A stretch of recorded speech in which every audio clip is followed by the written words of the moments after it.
Ako di ay si Melodina. Doon na ako'y 5 ka anak ug 1 ka bana. 29 anyos na ko nga taga Mindanao. Nagahin ang akong oras para sa akong pamilya ug sa akong 5 ka anak. At the same time, tendera pud kuha. Tuig 2014 ko nagsugod nagnegosyo. Wala na ko nakahuman og eskwela. High school graduate ra gyud kuha. Pangandoy na ako nga makahuman og eskwela. Pero kay kulang man ko sa suporta ug kwarta tungod sa kalisod sa kinabuhi sa una. Pero bisan og wala ko'y diploma, handa ko og grasya. Ako si Melodina. Gusto pud ko mahimong sikat nga singer sa una. Sikat nga composer sa kanta.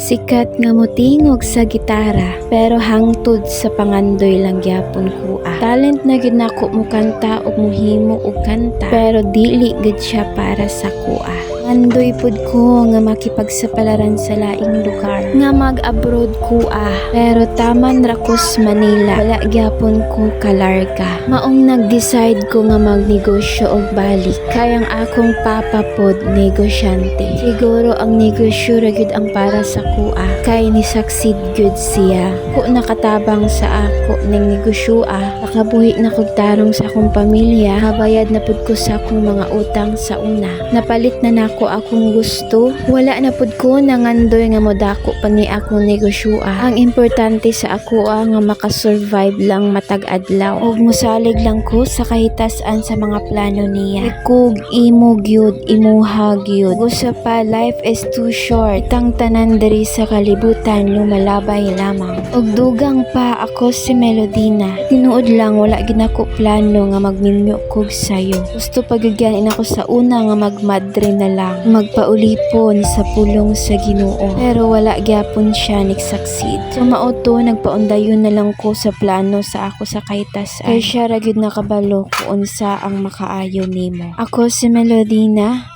nag-survive sa matag adlaw as online seller ug a full-time mother.